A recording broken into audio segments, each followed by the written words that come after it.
예루살렘 교회가 개척하여 세운 교회가 안디옥 교회입니다. 예루살렘 교회가 바울과 바나바를 파송하여 안디옥에 교회를 세웠는데, 그 안디옥의 성도들이 왜 많았느냐면 예루살렘의 핍박이 심해서 그쪽으로 피난 가듯이 박해를 피해서 올라갔기 때문입니다. 그래서 이제 오늘 우리가 보게 되는 것은 이제 복음이 전 세계로 뻗어나가는데 예루살렘이 아니라 바로 안디옥이 중심이 됩니다. 그 안디옥이 어딘지 이제 사도행전 13장부터는 지도를 곧잘 참조를 하는 게 우리가 쉽게 볼 수 있습니다. 먼저 지도를 보여주십시오. 여러분, 이 지도에서는 뭘 보려고 하느냐면 아래쪽에 이스라엘 있지 않습니까? 그러니까 텔아비브 쪽이 해변 쪽이면 안쪽으로 들어오면 이제 예루살렘. 그러니까 이스라엘의 실제적인 도시는 텔아비브고요. 예루살렘은 분쟁도 많고 구도시라 하죠. 실제적으로는 텔아비브입니다. 자, 이 텔아비브에서 쭉 올라가 보십시오. 그러니까 옆으로 가면 예루살렘하고 비슷하다고 보면 되고요. 어디까지 올라가느냐면 시돈 지나서 레바논, 지금의 나라의 레바논을 지나서 계속 올라갑니다. 우리 커서 있으면 위치를 한번 잡아볼까요? 위에 보면은 가장 위에 알레포라고 하는 지명 옆에, 알레포 옆에 안티키아라는 곳이 있습니다. 여러분 찾았습니까? 우리 방송실에서 마우스 커서로 갖고 한번 동그라미를 한번 찾아볼까요? 그렇죠. 알레포 옆 왼쪽으로 가면은 안티키파라고 있죠. 예, 거기가 안디옥입니다. 예, 저기가 안디옥입니다. 그러니까 예루살렘에서는 서울에서 부산 거리 한 500km까지 되고요. 이렇게 먼 거리입니다. 지금 저곳이 지금은 튀르키예고 시리아하고 국경을 맞대어 있는 곳입니다. 자, 저기서 옆에 보는 섬이 있는데 오늘 구브로라고 나와 있던 그 섬 이름이 키프로스라고 하는 저 섬입니다. 저 섬은 지중해 이 안에 있는 섬 중에서 세 번째로 큽니다. 가장 큰 섬이 이탈리아에 연결되어 있는, 떨어져 있는 시실리아 섬이 가장 큰 섬이죠. 그 다음 세 번째가 키프로스 섬입니다. 제주도의 한 5배 정도의 영토를 갖고 있습니다. 저기를 보시면 저것이 1세기 때, 지금 성경의 시대가 1세기 아닙니까? 1세기 때 로마에 의해서 다스려지고 있었습니다. 자, 로마에 의해서 다스리고 있는 속주국입니다. 다음 지도 한번 보십시오. 이제 여러분들은 지도를 쫓아 사도 바울의 1차 여행이 어디로 출발되느냐? 아까 보았던 것처럼 그 안디옥에서 출발하죠. 그런데 안디옥은 이제 내륙 지방이고 항구 도시로 나와야 됩니다. 그게 실루기아입니다. 오늘 13장에 보면 4절에 보십시오. 실루기아가 나오죠. 그 실루기아에서 이제 배를 타고 구브로라는 키프로스의 섬에 도착하는데 처음에 도착한 지명 이름이 살람이라고 나와 있습니다. 동쪽에 있는 항구에 도착합니다. 그런데 그 도착한 후에 저기서는 회당에서 복음을 전하다가 이제는 저 섬을 다음 지도 한번 보여주십시오. 다른 지도. 네, 여기서 아까 살람에서 도착했지 않습니까? 동쪽으로 완전 섬을 가로지르면 바보란 곳이 나옵니다. 저 바보까지 이제 가로질러서 저 바보에 누가 있었느냐면 저 길을 통치하고 있는 로마의 파송받은 총독 서기오 바울, 이름이 같은 바울인데요. 서기오 바울이라는 사람이 이 지역의 통치자로 와 있습니다. 자, 여기서 일어난 얘기를 지금 하려고 하는 겁니다. 됐습니다. 여러분, 저 섬 안에 키프로스 섬, 구브로 섬, 저 안에 바울이 처음에 도착했을 때는 회당에서 복음을 전합니다. 어떻게 거기 유대인들 회당이 있었을까? 여러분 5절 한번 보십시오. 5절 살람에 이르러 하나님의 말씀을 유대인의 여러 회당에 전할세 이렇게 말합니다. 유대인들의 회당이 어떻게 여기 있었을까? 여러분 유대인들은 일찍이 아수르 바벨론에 의해서 침략당했을 때부터 계속 디아스포라 흩어진 유대인들이 곳곳에 있었습니다. 저것이 오늘날까지도 전 세계 유대인들이 다 흩어져 있는 그런 얘기들하고 연관이 되어 있는데요. 지금 흩어져 있었습니다. 그러니까 저 섬에도 유대인들의 회당이 있었습니다. 바울은 처음에 회당을 중심으로 복음을 전했습니다. 그리고는 아까 본 것처럼 섬을 가로질러서 동쪽에 있는 바보라는 곳에 도착했을 때 거기 누가 있었느냐? 바보에 누가 있었느냐? 여러분 바보에 누가 있었느냐고 보려면 6절 7절 한번 보겠습니다. 여러분 오늘 읽었던 말씀 6절 7절 한 번 더 읽습니다. 시작. 온 섬 가운데로 지나서 바보에 이르러 바 예수라는 유대인 거짓 선지자인 마술사를 만나니 그가 총독 서기오 바울과 함께 있으니 서기오 바울은 지혜 있는 사람이라 바나바와 사울을 불러 하나님의 말씀을 듣고자 하더라. 바울은 그곳에서 참 놀라운 일을 경험합니다. 아니 저 섬을 통치하고 있는 총독 서기오 바울이 복음에 관심이 있는 겁니다. 특별히 함께 갔던 바나바는 이 섬이 자기 고향입니다. 얼마나 반가웠겠습니까? 그래서 복음을 전하려고 복음을 전했습니다. 복음을 전하는데 처음에는 받아들이는 듯 합니다. 근데 다음날 가보니까 냉랭하게 식어져 있어. 이상하다.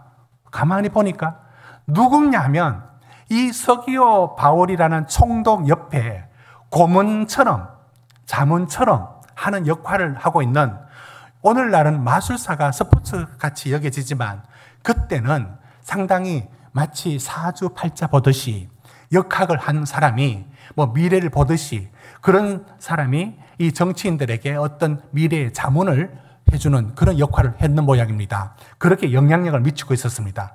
아니 요 바예수라는 마술사가 총독이 복음을 받아들이려고 할 때마다 말씀에 재를 뿌리는 겁니다. 복음이 들어갈 듯 안 들어가는 겁니다. 알고 보니까 이 바예수가 총독이 복음을 받아들이면 자기가 자리가 없어져요. 자기는 전보듯이 그런 식으로 해서 총독 옆에 빌붙어 사는데, 총독이 예수를 믿고 복음을 받아들이면 어떻게 되겠습니까?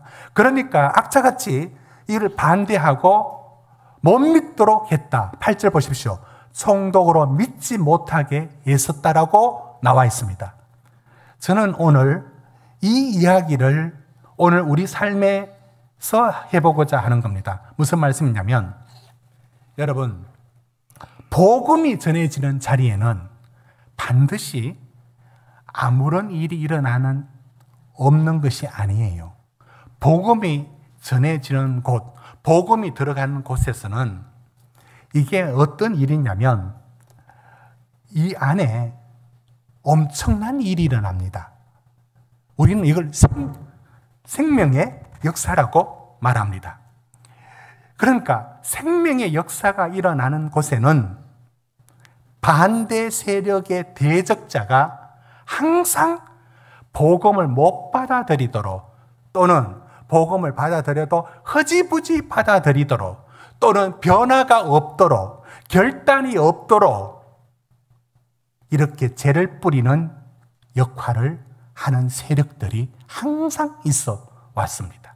오늘 바로 그 얘기를 담고 있고, 이 이야기는 앞으로도 사도행전에서 계속 등장하게 되어 있고, 우리 삶에서도 어느 누군가 복음을 받아들이려고 할 때, 생명이 만들어지려고 할 때는 반드시 보이지 않는 누구냐?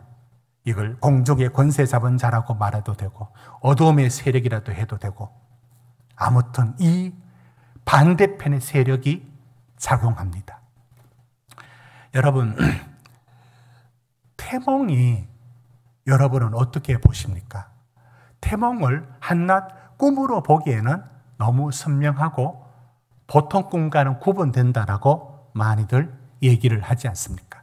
그리고 왠지 이 태몽은 거의 맞아 들어가는 일들이 확률적으로도 적지가 않는 것 같습니다. 여러분, 태몽이 어떤 의미로 받아들입니까? 어떤 분은 제가 기자촌 교회에 처음 전도사로 갔을 때 정말 말을 안 들어도 얼마나 안 듣는지 지금 생각해 보면 이제 과잉행동 ADHI 그로 보입니다. 그때는 그건 좀 몰랐어요. 예배 시간도 공과 시간도 붙들어둘 수가 없어요. 그래서 부장님이 전담해가지고 그냥 꽉 붙들고 있어야 예배를 드릴 수 있습니다. 그냥 문제 덩어리입니다. 그래서 예배가 걔 때문에 중단되고 뭐든지 그렇게 힘들었어요. 그런데 그 부모님을 만나서 제가 깜짝 놀랄 얘기를 들었습니다. 그러니까 심각하게 아이 얘기를 못하지 않습니까? 그래서 돌려서 너무 활동적이고 해서 그렇다 이렇게 하면 알아들을 줄 알았어요. 그런데 그 부모 중에 그 어머니 되시는 권사님이 하는 말이 그때 집사님입니다. 하는 말이 이렇게 말을 합니다. 아이를 태몽을 꿨는데 용이 휙 치맛바람을 휙 감고 싹 올라갔답니다. 크게 될 인물이라는 거예요. 크게 될 인물. 그래서 제가 속으로 나중에는 그게 되겠지. 지금 사람 잡는다고 내가 그 얘기하고 싶은데, 그런데 그분은 태몽을 그렇게 믿고 있어요. 근데 참 재밌는 것은 작년에 총회를 갔는데 그때 부장했던 집사님이 장로님이 되어서 총대로 와서 만나자마자 물었어요. 걔 어떻게 됐냐 하니까 지금 한양대 이제 박사과정 나오고 이제 연구소, 아주 좋은 유명한 연구소에 들어가서 교회에 아주 1등 신랑감이 돼 있다 이렇게 얘기를 하는 얘기를 들었습니다. 벌써 30년 전 얘기입니다. 그러면 제가 그럼 그 꿈이 이루어진 것인가? 그 태몽이 이루어진 것인가? 여러분, 태몽이란 부분들은 그렇게 믿을 거는 아니죠. 네, 저희 집에도 태몽을 평범한 아이처럼 보이지만 다 태몽을 꾸고 낳았습니다. 첫째 유진이를 낳을 때 저희 아내가 꿈을 어떻게 실감나게 꿨는지 하늘에 불덩어리가 떨어지고 또 비도 떨어지면서 회오리 바람을 막 불면서 이렇게 일어났는데 그게 이제 태몽이었어요. 태몽이라서 제가 요즘 유진이를 이렇게 놀립니다. 유진아, 하늘에 별이 떨어지고 불이 떨어지고 그 찬란한 일은 언제 이루어지니? 이렇게 네 현실하고 너무 다른데 언제 이루어지니? 이렇게 말해봅니다. 태몽이 그대로 이루어진다기보다는 태몽은 이런 의미가 있다고 봅니다. 단순한 육체로 생명이 나온 게 아니라 이 일은 보이지 않는 신비한 영역, 우리말로는 하늘의 영역에서도 귀한 일이다. 그러니까 이 태몽이라는 의미는 한 생명이 얼마나 놀랍고 큰 일인지 여기만 문제가 아니라 하늘에서도 이게 뭔가 연관이 되어 있는 놀라운 일이다. 저는 이렇게 받아들입니다. 여러분, 한 생명이 태어나도 태몽처럼 신비한 하늘의 놀라운 일들이 일어나는데 바로 복음이 전해지는 일이 이와 같습니다. 얼마나 놀라운 일이 일어나느냐면 이것이 성경에서는 이 얘기를 이렇게 말합니다. 이런 변화라고 말합니다. 에베소서 5장 말씀입니다. 에베소서 5장. 전에는 어둠이었는데 이제는 빛이다. 이렇게 말을 하느냐 하면 로마서 6장에서는 전에는 죄의 종이었는데 이제는 의의 종이 되었다. 완전히 주인이 바뀌고 신분이 바뀌고 이게 바로 복음을 받아들였을 때 영적인 차원에서의 일어나는 일들이 놀라운 일이 일어납니다. 여러분, 저는 복음 안에 변화되는 삶을 볼 때 때로는 성도들은 큰 변화 없이란 말은 나쁜 의미만은 아니에요. 그냥 꾸준하게 그냥 신앙생활을 해나갑니다. 근데 어떤 이들은 신앙의 급격한 변화를 복음 때문에 겪어가는 분들, 많은 분들은 이제 점진적으로 변화되겠죠. 어떤 분은 변화 안 되는 분도 있겠죠. 아무튼 저는 제 삶의 목회자로서의 보람은 성도들이 복음 안에 변화되어 가는 것. 여러분, 그게 그 하나하나를 볼 때 그게 제 삶의 의미죠. 제가 살아가는 이유이죠. 하나님 부르신 이유이기도 하고요. 근데 복음에는 어떤 일이 일어나느냐면은 점진적으로 일어나는 분들은 말하기가 곤란하죠.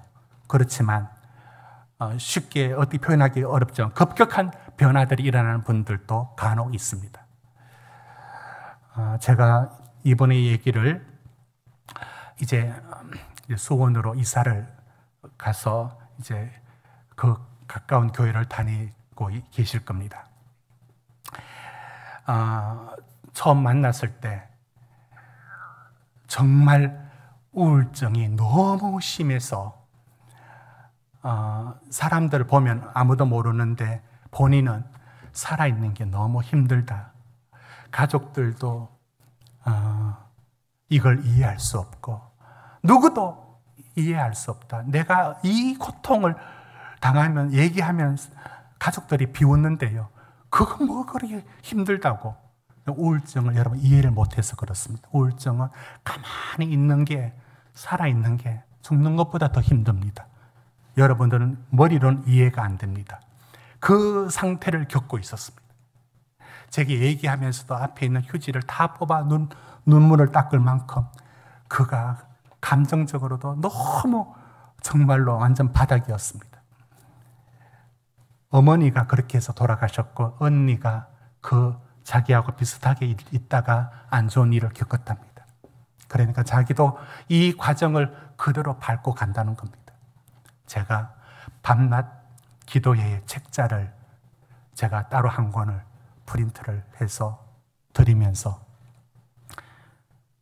성도님, 우리 한번 억지로라도 기도해 봅시다 하면서 그 기도를 가르쳤습니다. 그리고 하루에 3번씩 소리 내어서 억지로라도 기도를 하라 했고, 그렇게 기도하면서 성경 말씀을 조금씩 읽어가라.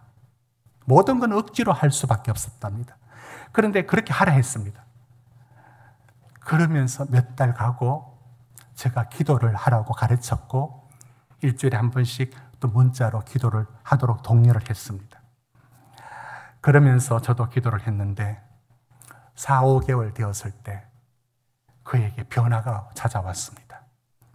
온 세상이 잿빛 우울한 세상으로 보이던 그에게 처음으로 일어났는데 오늘은 한번 살만하다, 이 느낌을 몇 년 만에 처음으로 가졌다는 겁니다.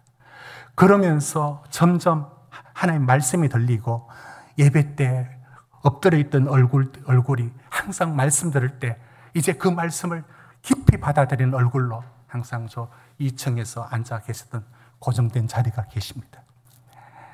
그분이 삶의 변화가 왔습니다. 하늘의 기쁨이, 평안이 차지했습니다. 그런데 그때쯤 또 부인병이 들어와서 암으로 수술을 받게 되었습니다. 그런데 하나님은 그 이 고통을 암이라는 문제로 해결하면서 이게 바뀌면서 기도를 바꾸면서 이 문제가 줄어드는 거예요. 그러면서 암도 수술을 잘 받았고 그렇게 했습니다. 처음으로 맛보는 평안과 기쁨을 자기 삶에서 누리고 살고 있다며 그분이 말을 했습니다. 여러분, 복음에는 생명의 역사가 일어납니다. 여러분, 우리 안에도 생명의 역사가 일어나는 것이고요. 그 변화들이 반드시 일어나게 되어 있습니다. 이런 변화들을 성경에서는 어떻게 얘기하느냐면 고린도 후서에서 4장에서 이렇게 말합니다. 고린도 후서 4장의 4절 보십시오. 세상의 신이 믿지 아니하는 자들의 마음을 혼미하게 하여 그리스도의 영광의 복음의 광채가 비치지 못하게 하미니, 여러분, 저런 말들이 뭐 추상적으로 여러분 들리는 말로 들으면 안 됩니다. 정말 마음의 어두움이, 그리스도의 복음이 들어오면 그 영광의 복음의 광채가 소망이 솟고, 삶의 생명력이 느껴지고 삶의 의미가 찾아지고, 그게 실제 일어나는 일들입니다. 이게 복음 안에 일어나는 일들입니다. 11절 보십시오. 그래서 예수의 생명이 우리에게 나타난다. 고린도후서의 11절에 예수의 생명이 나타난다고 말했고, 요한복음 5장에는 이렇게 말합니다. 어떻게 말하냐면 사망에서 생명으로 옮겼다, 이렇게 말하고, 26절에 아버지께서 자기 속에 생명이 있음 같이 아들에게도 생명을 주어 그 속에 있게 하셨고 라고 말합니다. 여러분, 생명이란 게 실제 우리 속에 들어와서 복음 안에서 만들어지는 역사인 겁니다. 그래서 요한복음 10장 10절에 보면 내가 온 것은 양으로 생명을 얻게 하고 더 풍성히 얻게 하려 함이라 라는 말씀이 있습니다. 여러분, 이것이 복음을 받아들였을 때 생명의 역사가 우리 안에 일어납니다. 그러면 세상은요, 절대 가만히 있지 않습니다. 세상의 어둠의 영은 그 꼴을 보기 싫습니다. 그 꼴을 못 봅니다. 반드시 달라붙습니다. 여러분, 출애굽기에 야훼 하나님이 바로 파라오와의 전쟁을 하는 모습이 나옵니다. 이게 출애굽기 15장에 보면 이게 전쟁으로 묘사되어 있습니다. 출애굽기 15장 1절에서 3절 말씀 보시면 이게 마치 말의 탄 자를 바다에 던진다. 2절에 여호와는 나의 힘이요 노래시며 나의 구원이시로다. 그는 나의 하나님이시니 내가 그를 찬송할 것이요 내 아버지의 하나님이시니 내가 그를 높이시로다. 여호와는 용사시니 여호와는 그의 이름이시로다.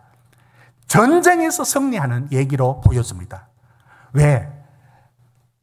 파라오라는 세상의 종되었던 그들을 하나님이 주인이 바뀌는 겁니다. 하나님이 주인 되는 자리로 옮겨지는 그 자리에는 반드시 전쟁이 일어납니다. 그게 야훼 하나님과 파라오의 전쟁처럼. 여러분, 예수님 탄생했을 때 헤롯은 왜 아이들을 학살시킵니까? 마태복음 2장 16절에 보면 왜 그런 일이 일어납니까? 생명의 역사가 일어날 땐 사망이 언제나 발버둥 쳤습니다. 이걸 천상의 그림으로 그리자면 요한계시록에서 이렇게 말합니다. 이걸 하늘에 전쟁이 있었는데 요한계시록 12장에 미가엘 천사장과 용이 싸우는 것으로 저런 묵시적인 그림으로 우리에게 보여집니다. 이게 이 땅에 일어나는 일이 천상에서는 실제 어떻게 일어나느냐. 다음 구절 보십시오. 바로 용을 내어 쫓습니다. 옛뱀이라고 하는 용. 이 전쟁에 속한다고요. 그게 복음이 전해졌을 때 우리 안에 일어나는 큰 변화입니다. 자, 이제 여러분의 삶의 복음이 여러분 통해서 전달될 사람들은 누구입니까? 그분은 어떤 논리와 이유로 복음을 거절합니까?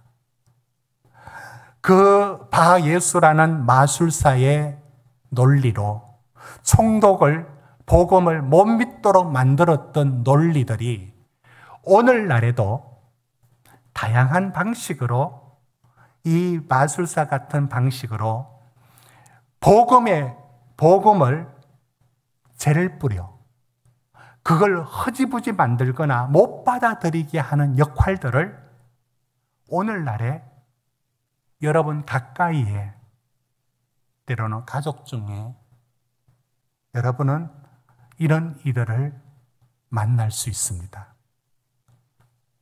유형을 한번 분석을 해보면 이렇게 일단 나눌 수 있습니다. 복음을 거부하는 유형 중에는 나는 창조보다는 진화가 맞다고 여겨. 부활이 어디 있어?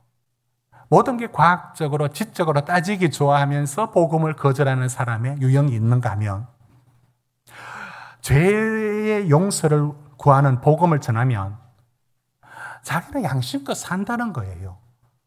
뭐 죄 지을 일이 있어야 구원을 얘기하죠.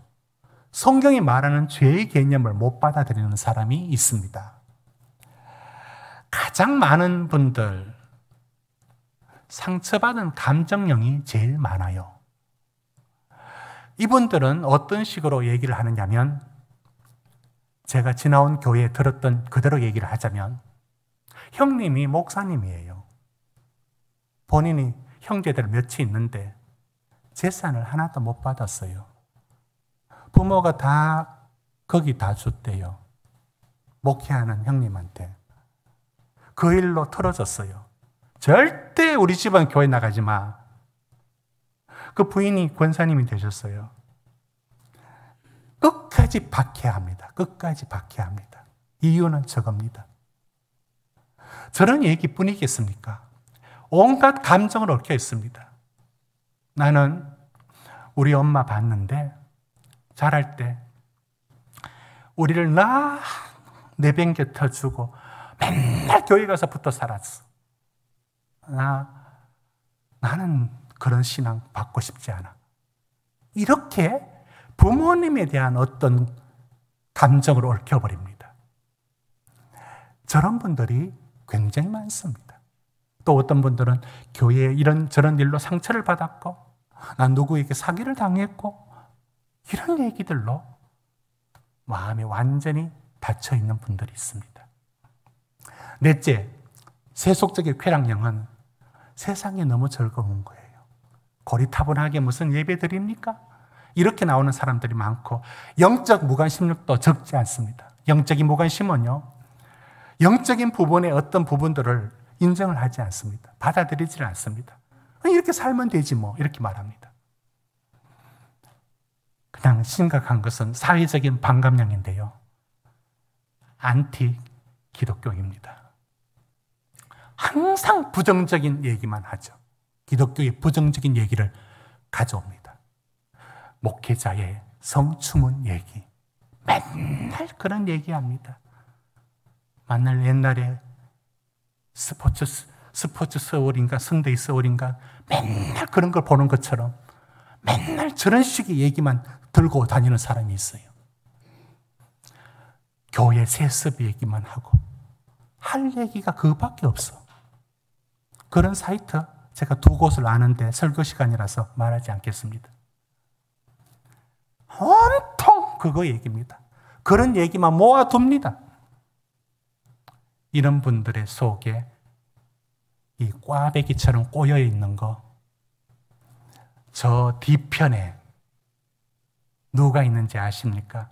지적, 도덕적 상처, 세속, 영적, 사회적 저 모든 저 복음을 거부하는 뒤편에 누가 있는지 아십니까?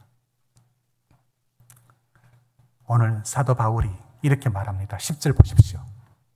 모든 거짓과 악행이 가득한 자요, 마귀의 자식이요, 모든 의의 원수요, 주의 바른 길을 굳게 하기를 그치지 아니하겠느냐 하면서 그의 눈을 어둡게 해버립니다. 여러분, 그 뒤에 어떤 세력이 있습니다. 그런데 여기서 우리가 굉장히 주의해야 될 게 있습니다. 그 사람이 마귀가 아니에요.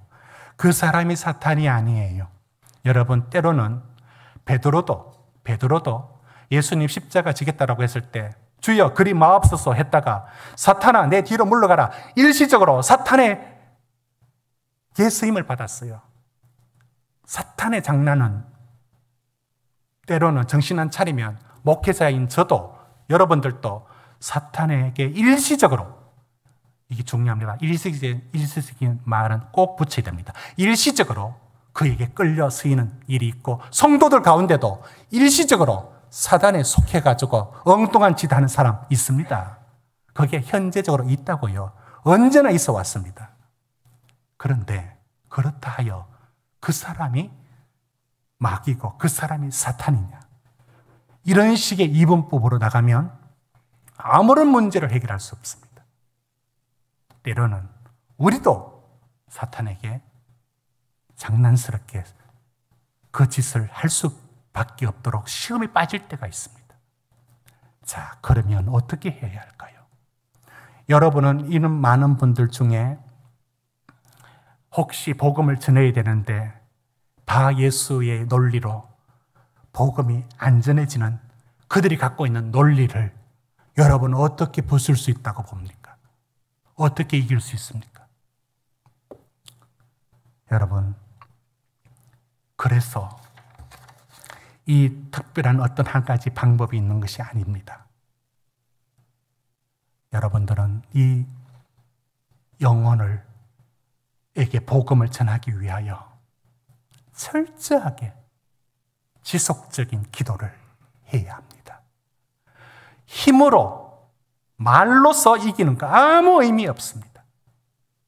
그 마음이 대부분 뒤틀어져 있기 때문에 여러분이 사랑과 양보로 복음 외에는 항상 져줘야 되고 양보해 줘야 되고 내가 그분의 입장에서 그의 마음을 누그러뜨리는 모든 일을 노력을 기울여야 합니다. 제가 복음에 타협하라는 얘기를 하는 게 아닙니다. 여러분은 더욱더 중보의 기도를 하여 그 영혼이 죽게로 돌아오도록 눈물 뿌리는 기도를 해야 되고 포기하지 말아야 됩니다. 그러나 다가갈 때는 이 사탄아 이런 식으로 다가가서는 아무런 열매가 없습니다. 그를 인정하고 그를 받아주되 뱀처럼 지혜롭고 비둘기처럼 숨기라는 것처럼 거기 여기서 말하는 뱀처럼 세속적인 지혜를 말하는 게 아니에요.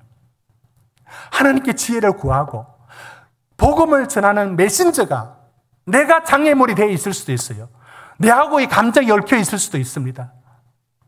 이 부분들을 체크를 해줘야 됩니다. 그래서 그 마음을 얻어야 되고요. 그리고 복음을 전할 무수한 기회들을 만들어 가야 합니다. 이것이 우리에게 주어져 있습니다. 왜냐하면 복음은 여러분 그저 교회 좀 나와라 그 얘기가 아니에요. 그 생명이 어디서 어디로 바뀌어지느냐면 누가복음 15장 7절 보십시오.